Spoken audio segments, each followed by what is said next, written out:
DD Tamil நேயர்களுக்கு என் அன்பு வணக்கம். ஸோ இன்னைக்கு நம்ம ஒவ்வொரு ஸ்டேட்டுடைய ஸ்பெஷாலிட்டிஸ் பார்த்துட்டு வர வரிசையில் இன்னைக்கு நம்ம பார்க்க போகிறது கோவாவுடைய ஒரு ஸ்பெஷல் டிஷ்ஷான ரோஸ் ஆம்லெட்.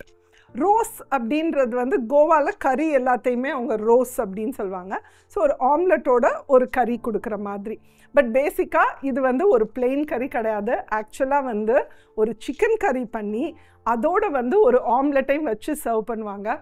கோவாவில் இந்த ரோஸ் ஆம்லெட் கிடைக்காத இடமே இல்லைன்னு சொல்லலாம். இன்ஃபேக்ட் பெரிய பெரிய ரெஸ்டாரண்ட்ஸை விட நீங்கள் எல்லா ரோட் சைட் கடையிலையும் தான் உங்களுக்கு ரோஸ் ஆம்லெட் ரொம்பவே ஃபேமஸாக இருக்கும். ஸோ இந்த ரோஸ் ஆம்லெட் எப்படி செய்கிறதுன்னு பார்க்கலாம்.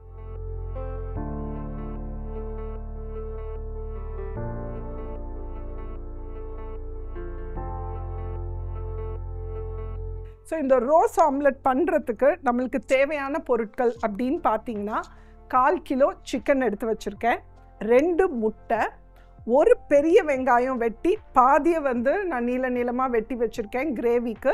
அடுத்தது ஆம்லெட் பண்ணுறதுக்கு அடுத்த பாதியை பொடியாக வெட்டி வச்சுருக்கேன், ஒரு 7 பல் பூண்டு, ஒரு 1.5 இன்ச் இஞ்சி, 2 பச்சை மிளகாய், கொஞ்சமாக கொத்தமல்லி இலை, காரத்துக்கு தகுந்த மாதிரி நம்மளுடைய காஷ்மீரி சில்லி இல்லைனா பியாடகி சில்லி, 1/2 டீஸ்பூன் பெப்பர், 1/2 டீஸ்பூன் சோம்பு, 1/2 டீஸ்பூன் சீரகம், ப்ளஸ் நம்மளுக்கு ஸ்பைசஸ் எல்லாம் வேணும். பட்டை, கிராம்பு, ஏலக்காய், அதோட ஜாவித்ரி, ஸ்டார் அனீஸ், ஸ்டார் பூ, ப்ளஸ் ஒரு சின்ன பிட் நட்மெக், கொஞ்சமாக ஃப்ளேவர் கொடுக்கறதுக்கு புளி, ஒரு ஃப்ரெஷ்ஷாக துருவின தேங்காய் ஒரு ஆல்மோஸ்ட் 1 கப்.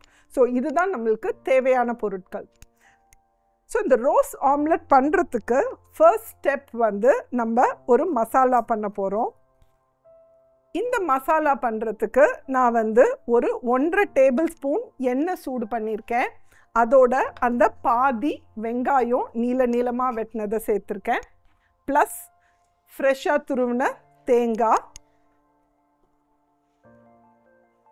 இஞ்சி, பூண்டு, பச்சை மிளகாய். ஸோ இதை மட்டும் நம்ம ஃபஸ்ட்டு போட்டு அது கலர் லைட்டாக ப்ரௌன் ஆகிற வரைக்கும் நம்ம வதக்க போகிறோம். அதுக்கப்புறம் தான் நம்ம மற்ற ஸ்பைசஸை ஆட் பண்ணணும். இந்த ரோஸ் ஆம்லெட்னுடைய ஸ்பெஷாலிட்டியே இந்த மசாலா தான். ஆக்சுவலாக கோவன் கரீஸ் பார்த்திங்கன்னா ஒரு 5-6 வகையான கரீஸ் இருக்கும். எப்படி நம்ம தமிழ்நாட்டில் நம்ம புளிக்குழம்பு வைக்கிறோம், மோர் குழம்பு வைக்கிறோம், சாம்பார் வைக்கிறோம், அந்த மாதிரி அவங்க ஒரு 5-6 வகையான கரீஸ் வச்சுருக்காங்க. அது பார்த்திங்கன்னா சில இதை ஷக்கூட்டி அப்படின்னு சொல்லுவாங்க. இது ஒரு ஷக்கூட்டி டைப் ஆஃப் கறி. பால்சவுன்னு ஒரு டைப் ஆஃப் கறி இருக்கும்.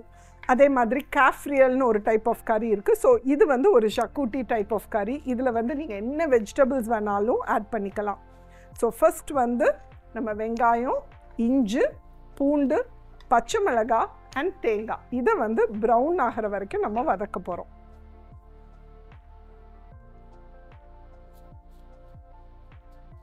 பாருங்கள், லைட்டாக கலர் மாறி கொஞ்சமாக ப்ரௌன் ஆக ஆரம்பிச்சிருச்சு. இந்த ஸ்டேஜில் நம்ம மீதி ஸ்பைசஸ் எல்லாம் ஆட் பண்ணிடலாம். அதாவது மிளகு, சீரகம், சோம்பு,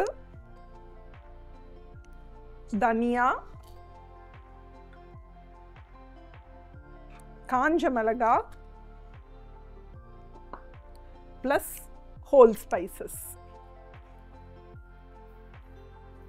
இதெல்லாம் ஆட் பண்ண பிறகு திருப்பியும் ஒரு 2 to 3 minutes நம்ம சிம்மில் கொஞ்சம் வறுக்கலாம்.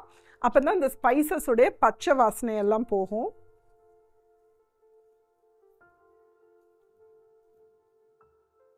ஸோ பாருங்கள், நம்ம ஸ்பைசஸ் போட்டு ஒரு 2 minutes ஆயிடுச்சு. இந்த ஸ்டேஜில் நான் கொத்தமல்லி இலையும் போட்டு ஆஃப் பண்ணிடுறேன். இந்த மண்சட்டியில் இருக்கிற சூடில் அந்த இலை லைட்டாக வதங்கிரும். கொஞ்சமாக ஆறின பிறகு நம்ம இதை ஒரு மிக்ஸி ஜாருக்கு ட்ரான்ஸ்ஃபர் பண்ணிக்கலாம். ஸோ பாருங்கள், ஒரு 5 minutes ஆறிடுச்சு. ஸோ மசாலாவை நம்ம மிக்ஸி ஜாருக்கு ட்ரான்ஸ்ஃபர் பண்ணிடலாம்.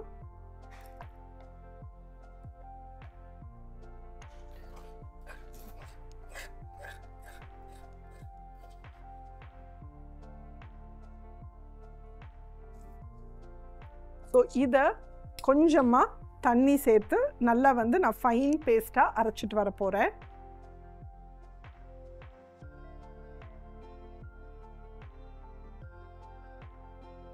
ஸோ ஃபஸ்ட்டு ஒரு பேனில் வந்து நல்லா ஒரு 3 டேபிள் ஸ்பூன் தேங்காய் எண்ணெய் சூடு பண்ணிக்கலாம்.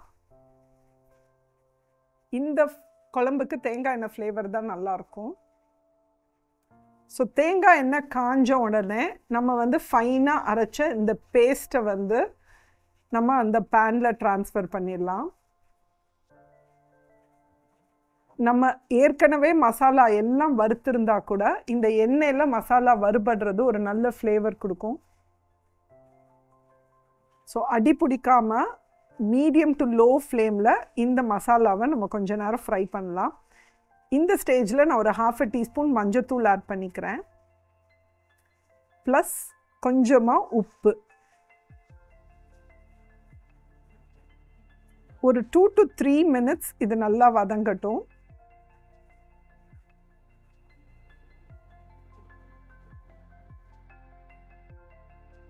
ஸோ யூஸ்வலாக இந்த கிரேவிக்கு நம்ம மற்ற கிரேவியை விட கொஞ்சம் நிறையாவே தண்ணி ஆட் பண்ண போகிறோம். ஏன்னா வந்து அப்போ தான் வந்து அந்த கிரேவி ரொம்ப நேரம் கொதித்து நல்லா வந்து ஃப்ளேவர்ஸ் நம்மளுக்கு டெவலப் ஆகி வரும்.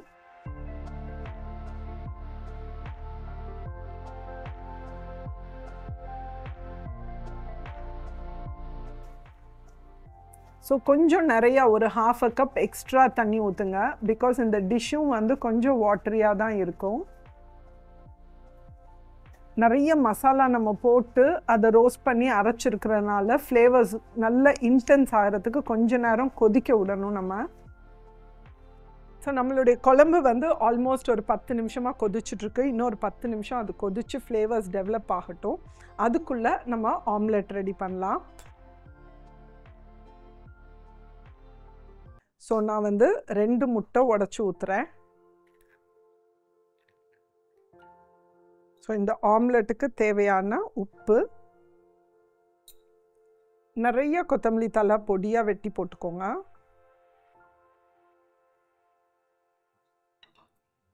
ப்ளஸ் நல்லா ஃபைனாக சாப் பண்ண வெங்காயம். இதெல்லாம் போட்டு நல்லா வந்து நம்ம ஆம்லெட்டுக்கு மிக்ஸ் பண்ணுற மாதிரி மிக்ஸ் பண்ணிக்கலாம்.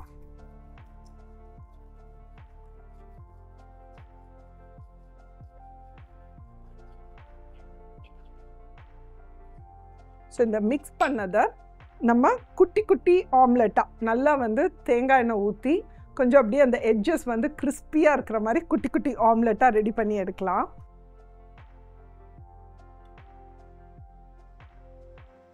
ஸோ நம்ம இதுக்கு வந்து ஒரு நான்ஸ்டிக் பேன் சூடு பண்ணிவிட்டு அதில் கொஞ்சமாக தேங்காய் எண்ணெய் ஆட் பண்ணிக்கலாம்.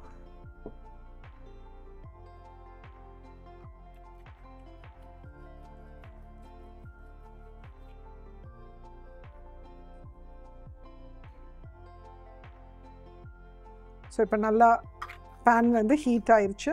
ஸோ ஒரு குட்டி ஆம்லெட்.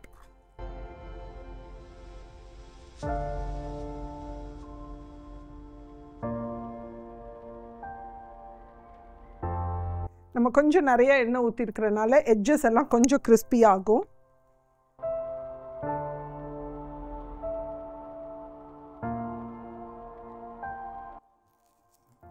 ஜென்ரலாக வந்து இந்த ராஸ் ஆம்லெட் வந்து அவங்க வந்து பிரேக்ஃபாஸ்ட்டுக்கு சர்வ் பண்ணுற ஒரு டிஷ்ஷு.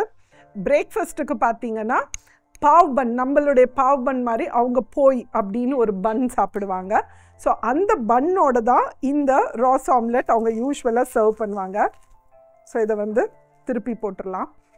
ஸோ இந்த மாதிரி நம்ம மீதி இருக்கிற எக் வச்சு நம்ம ஒரு 2-3 ஆம்லெட்ஸ் பண்ணிடலாம்.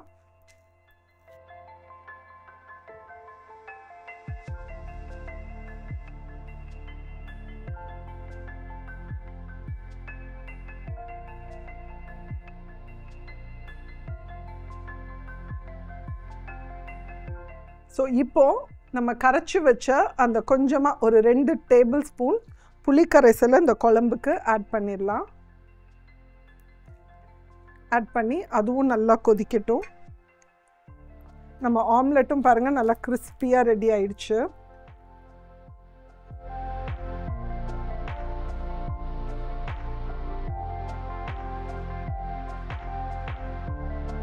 இப்போ நம்மளுடைய கோவாவுடைய ஃபேமஸான breakfast dish rose omelette ready ஆயிடுச்சு.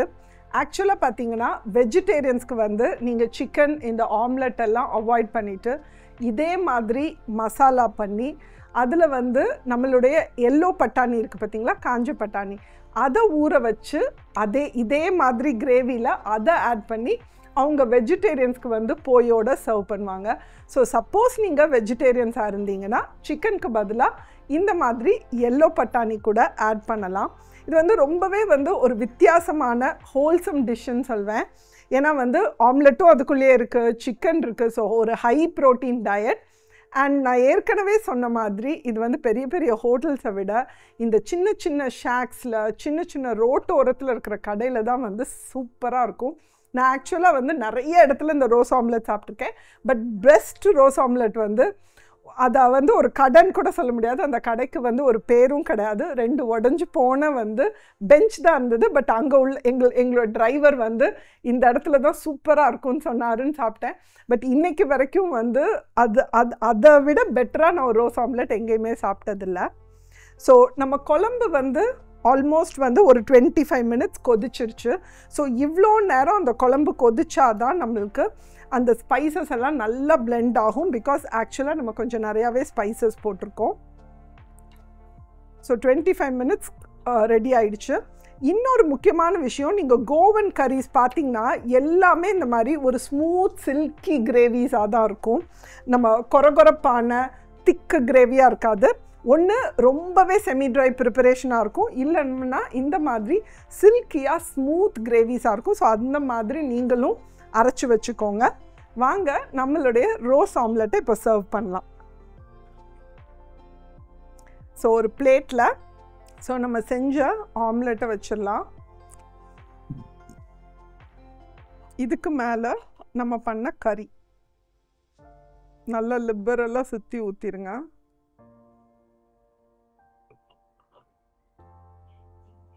ஆக்சுவலாக இந்த கறி வந்து இப்படி வாட்டரியாக தான் இருக்கணும். அப்போ தான் வந்து நீங்கள் அந்த போயை வந்து அப்படி முக்கி அதில் முக்கி சாப்பிடும்போது அந்த போய் வந்து இந்த கறியுடைய கிரேவிஸை நல்லா வந்து சோக் பண்ணி எடுக்கும். ஸோ இதுக்கு மேலே கொஞ்சமாக நம்ம கொத்தமல்லி தழை போட்டுடலாம். ஸோ இதை ஒரு சூப்பர் சாஃப்டான பாவோட சர்வ் பண்ணுங்கள். கண்டிப்பாக உங்கள் வீட்டில் வந்து இந்த ரோஸ் ஆம்லெட் ட்ரை பண்ணுங்கள். உங்களுக்கு பாவோடு பிடிக்கலன்னா சப்பாத்தியோட கூட இது சூப்பரான ஒரு காம்பினேஷனாக இருக்கும். தோசையோடையும் சூப்பராக இருக்கும் ஆக்சுவலாக.